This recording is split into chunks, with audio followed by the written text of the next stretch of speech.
Demirkapı köyünde yer alan Çerkez mutfağına konuk olduk. Kapısının önünde duran ağaçları görüyorsunuz. Hepsinde Çerkezce bayrakları.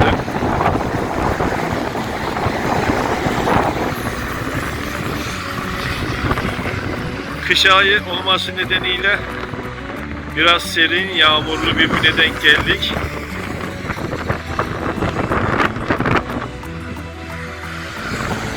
Yol kenarında tabelasını görüyorsunuz ve bahçe kısmı tabelası. Daha önceki yayınımızda da anlatmıştı Erhan abi aslında.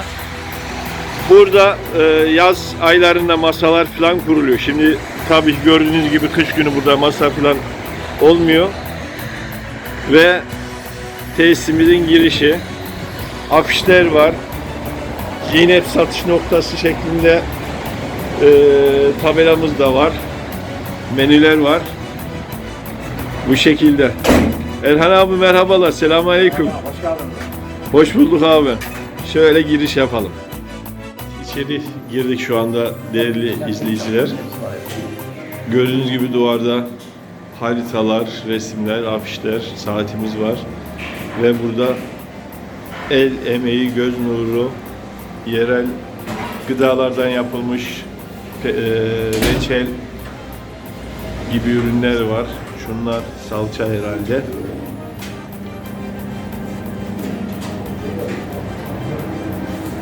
Burada da zaten biliyorsunuz leziz peynirlerimizi görüyorsunuz. Bu gördüğünüz meyveleri de biraz sonra Erhan abiye soracağız. Bunlar nedir diye. Biz uzun yaylalılar böyle şeylere yabancıyız. O yüzden soracağız sizler için. İlginç gördük. Turşularımız var. Evet, asıl olayın neticeye bağlandığı noktadayız. Çerkez mutfağının o sondaki Z'nin nereden geldiğini yayınımızda açıklamıştık. Evet, o Z buradan geliyor değerli konuklar, izleyenler. Kolay gelsin.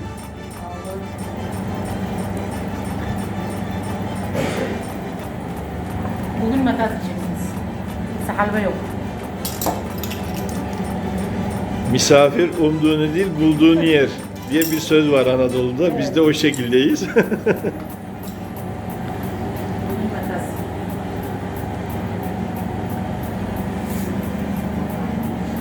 Şurada ablamız da yoğuruyor. Şu hamur makinesi gibi bir şey herhalde açan. Evet. Evet, daha pratik olmuş. Oklavayla Evet. Oklavayı bırakmış. uğraşmadan bu şekilde iki kademe görüyorsunuz. Vallahi icat eden güzel icat etmiş. Şimdi bizimki evde görürse, bunun küçüğü varsa bana da öyle bir şey al diye tutturabilir. En küçüğü bu.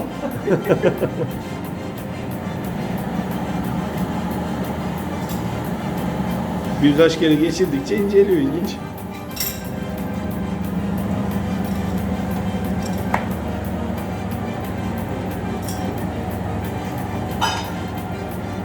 Evet izleyenler, çayımız da her zaman Erhan abi ilk yayınında hatırlarsınız, çayımız her zaman taze ve demli şekilde duruyor diyor.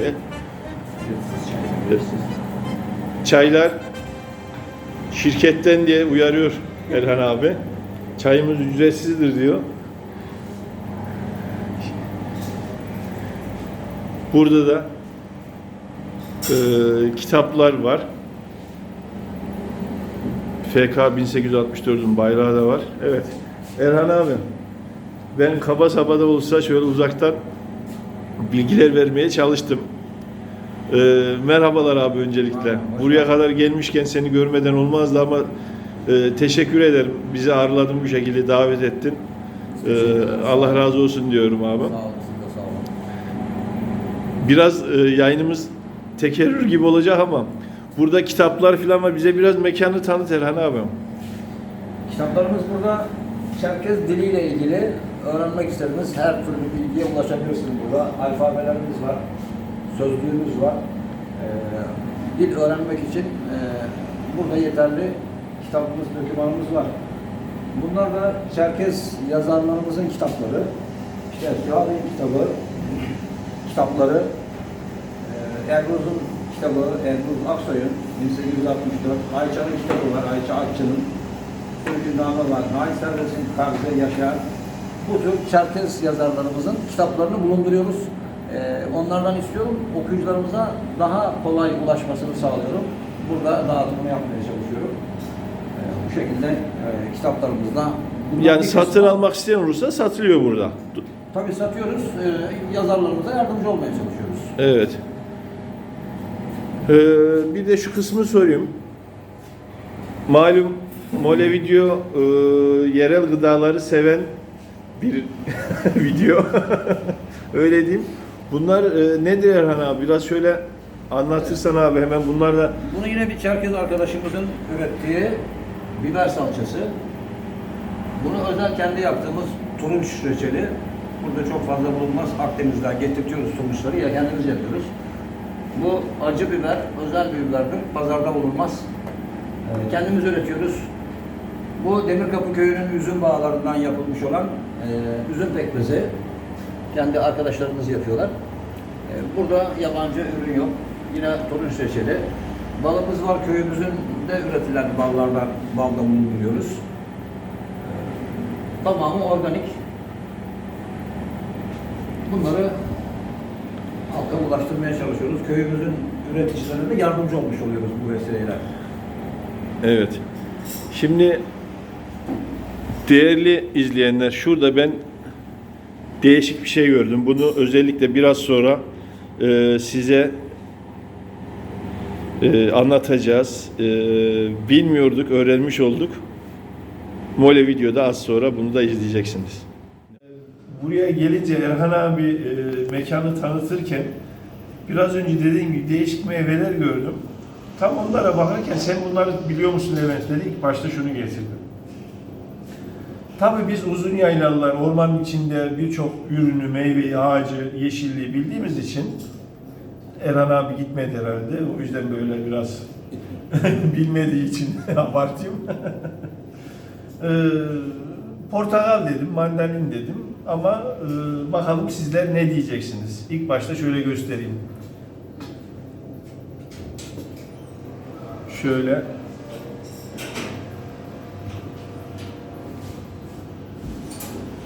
Şundan şöyle göstereyim ve şu oldukça değişik meyveler, turunçgiller. Evet. Erhan abi şimdi izleyicilerimiz hepsinden portakal dedi, mandalin dedi, bir şey dedi. Bildiğimiz şeyler ama bunlar ne abi anlatırsan sevinirim abi. Şundan başlayalım öncelikle. Bundan başlayalım. Bu Biraz daha yüksek ses. yalancı portakal deniyor ama bunun vatandaş halk buna hiçbir isim vermedi. Yok bunun ismi yok yani. Ama yalancı portakal diyenler var. Bu yenmeyen bir şey. Ancak içinde bir sıvı var. Bu macun haline getirildiğinde eklem ağrılarına iyi geldiğini dile getiriliyor. Bu çok dikenli bir ağacın meyvesi. Şu an bitiyor yani bitmiş hali yani yazın olan bir şey. Ama yenmez. Sadece yani kullanılırsa ilaç olarak kullanılabilir. Doktora sormadan da kullanmamak lazım. İçindeki sıvı da yapışkan bir sıvı, öyle yıkamakla falan geçmiyor. Dikkat etmek lazım. Yani pek bir faydası olan bir şey değil. Sadece çok dikenli bir bitki olduğu için bahçe duvarlarına, duvar niyetine eskiler, çok eskilerden sık olarak dikilir ve dikenli tel vazifesi görülmüş eskiden. Şimdi çok az kaldı, bizim meramızda var. Yani bu bölgede yetişen bir şey. Bu her bölgede yetişir. Yani bu yani Karadeniz veya Doğu'yu görmedim ama bu bölgede yetişiyor. Yoksa Güney Marmara, Ege, Akdeniz'e kadar her yerde yetişir bu. Yani çok eksilerde var mıdır bilmiyorum. Bu iklimde yetişiyor bu. Yetişirken özel yetiştirmiyor. Kendisi kendiliğinden doğada çıkan bir şey bu. Yani bunu ekelim yetiştirelim demiyorlar. Doğada kendiliğinden çıkan bir bitkinin meyvesi. Evet. Şimdi ben buna mandalin dedim. Ben buna limon dedim. Ben buna greyfurt dedim. Bu da ilacı bol atılmış GDO'lu limon dedim. Bakalım Erhan abi ne diyecek? Bu herkesin bildiği limon. Bu gerçek limon. Yani bu limon genetiği geliştirilmiş diyelim. Daha ticari hale gelecek, geliştirilmiş, bol sulu, daha iri limon. Bu çarşıda her yerde bulacağınız limon bu. Bunu her yerde bulamayacağınız gerçek yabanisi olan, bunun orijinal limon bu. Ama tabii biraz daha yuvarlak oluyor, daha küçük de olabiliyor. Bu lim dedikleri gerçek limon bu. Bu geliştirilmiş, sulandırılmış. Bu lezzet bunda bulamazsınız yani. Bunun kokusu ve lezzeti daha farklıdır. Gerçek limon budur. Bunu da greyfurt diye çarşılarda bulursunuz. Keserseniz içi kırmızıdır bunun. Ya bildiğiniz greyfurt. Yani. Bunu bildim yani. Bunu bildin evet. Greyfurt diye biliyor herkes. Ama bunu üreticiler, yetiştiren yerler, köylüler buna pomalinda dedikleri var. Pomalin cinsi. Evet. Bu da içi yenmez, çok ekşidir. Yani limonun olmadığı yerde limon yerine kullanabilirsiniz. Fakat hormonlu ilaç veya doktor sürekli kullanılan bir ilacınız varsa bunu kullanmamalısınız. Veya yani suyunu sıkıp meyve suyu, C vitamini, çok yüklü C vitamini var. Doktora sormadan bunun suyunu içmemelisiniz. O şekilde. Yani bu ilaç kullananlar için, sağlıklı insanlar için bu ilacın etkisini değiştirebiliyor veya ters tepki verdirebiliyor. Onun için bunu ilaç kullananlara tavsiye edilmiyor. Doktora sormadan. Evet. Şimdi Erhan abi sizin burada gübre bol herhalde. O kadar zam geldi. Ama siz maşallah limonu, şöyle bir limonu böyle büyütmek için gübreyi bol dökünce limon da tabii ki böyle değişiyor. Bu ne abi? Doğru mu bildik? Dozu yüksek. Bunların hiçbirisi burada yetişmiyor. Bu burada yetişiyor. Bunlar burada yetişmez. Bunların hepsi Akdeniz. Ben Muğla, Köyceğiz, Fethiye, Marmaris oralara gittim. Geçen 10 gün önce bunları oradan getirdim. Bu da yerel halk buna ağaç kavunu da diyor. Ancak bu herkesin bergamot diye bildiği fakat görmedikleri şey bu. Şu Bergamotu bergamotlu çay dediğimizin bergamotu bu. Bergamot bu daha büyük olabiliyor, daha büyük oluyor. Çok ticari olmadığı için çok fazla kişi yetiştirmiyor bunu. Yani 50 tane üreticinin olduğu yerde 10 kişinin bahçesinde ya vardır ya yoktur. Varsa da ağacında 5 tane, 10 tane, en fazla 15 tane meyve verir. Bu da yenmez. Kabuğundan, yani içi yoktur bunun. Kabuğunu biraz rendeleyip kabuğundan reçel yapılır. Çok güzel. Bir de kurutulduğu zaman işte bu bergamotlu çay dediğiniz o çaya bergamot kokusunu veren bunun kabuğunun kurutulmuş hali. Ha kabuğunun içi değil yani. İçi değil, içi değil. Kabuğunun kurutulmuş hali o da budur. Yani bunu çayın içine koyduğunuzda yani bir pirinç tanesi kadar veya nohut tanesi kadar demliğin içine koyarsanız çay komple bergamot kokusu olur. Veya çay kavanozuna bundan 3-5 tane koyarsanız çay kavanozunuza o çayı kullanırken o çayın içinde çaya veriyor kokusunu. Bergamot kokusunu veriyor. Ama bir pirinç tanesi yani nohut tanesi demliğe atarsanız komple bergamot kokusu. O zaman bunu demliğe atarken kesiyoruz, küçük parçalarını küçük bir parçasını atıyorsunuz. Tamam, abartmıyorum. Yani kurulmuş hale bunu da kabuğunu gölgede, güneş görmeden gölgede kurutuyorsunuz. Bu şekilde kullanılabiliyor ve kabuğundan reçel olur. Muhteşem reçel olur bunun kabuğundan da. Bu da Akdeniz meyvasıdır. Yani buralarda yetişmez bunlar. Bize ilginç geldi değerli izleyenler. O yüzden özellikle sormak istedim. Sağ ol, var olan biz bilgileneceğiz. Yigimam Yigutsrasawa Marislawa Feyetwa Kod Zrahaus Zgorupara Koda Snowchatawa Yitam Sesowa Jias Sinahajır. Arasi Sinahajır. Mabıtak Yigutsrasawa Sigwakas My sprzynałeś łapę łełę. Aslında sınavı ona hidi kişinin sevoşlu. Stapım kadar dögül soku bir feşken. Çok sevam. Sıçarken ben bir çakımım zarar yeri tüzü görürüm mü? Davran. Ya çıraqo amca dögül soku. Yevo pşınağı javle tak jav. Yevo pşınağı çıraqo dögül soku.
aletimiz bu. Biraz daha ritimli çaldım ama daha yavaş da çalınabiliyor. Evet. Bu normal Wick dans, yani Agya dans dediğimiz, Wick dediğimiz programda çalınan. Bir de buranın Balıkesir'de daha çok çalınan teperuş var. O teperuş çalıyor.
Bitmeyen teperuş bu.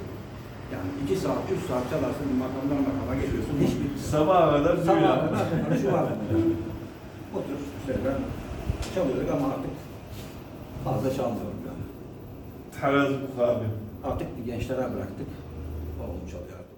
هذا يضغشت بس حلوة يشكنا يسا متعزل يشهربي بابا متعزلة حرجرة فسرشنا يو اش متعرنا حدور هاي تبكشت يمبيزات ششما يو ما يضغشت حلوجة فسغجشت متعزل فسغاجة لبكي حاجة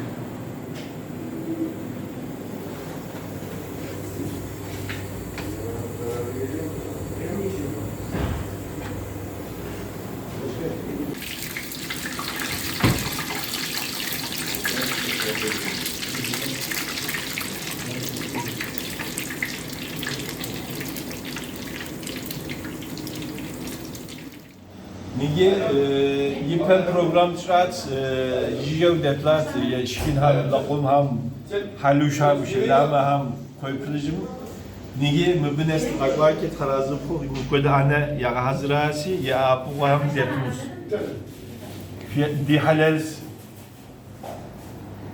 Ayrıca yapalım. Eksik var mı? Eksik var mı?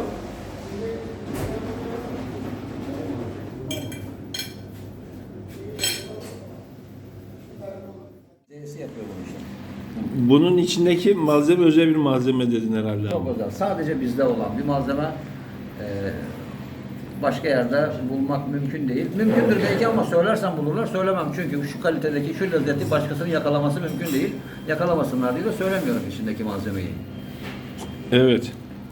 Erhan abi çok iddialı bir söylemde bulundu. O zaman sizler için şöyle bir bakalım şöyle.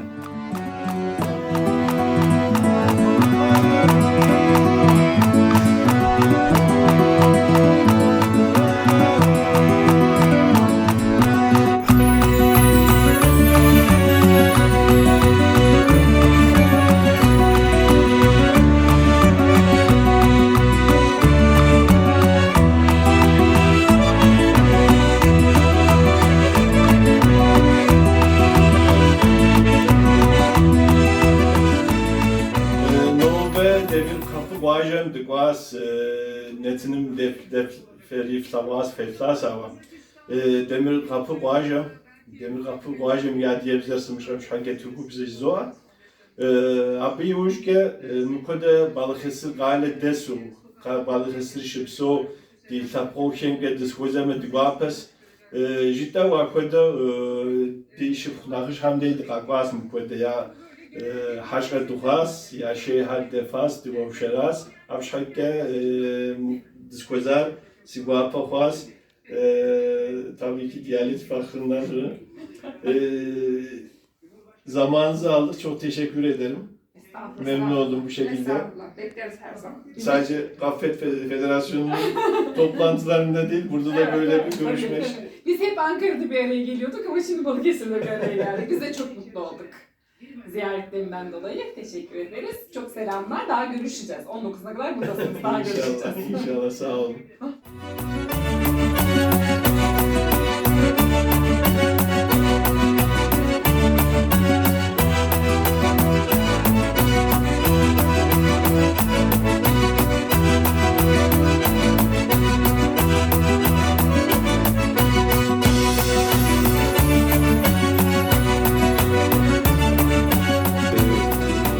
Erhan abi bu takvim kimin takvimiydi? Nak Ajans Eskişehir Nuri Tanrıoğlu'nun yılbaşı için bastırmış olduğu takvim. Onun da dağıtımını yapıyorum burada, yardımcı oluyorum. Şöyle Takvim görüyorsunuz. çok kaliteli bir takvim. Arka kısmında da resimler var. Kağıt kalitesi de oldukça iyi arkadaşlar. İnce promosyon takvimler gibi değerlendirmeyin. Şu ahşap kısımdan yapmış şurası. Oymalı filan. Görüyorsunuz motifler de yer alıyor. Nuri abimizin eline koluna sağlık diyorum. Ya, bitinceye atmıyorsunuz bu takvimi, arkasını çevirip çerçeveletip duvara asıyorsunuz tam sayfa.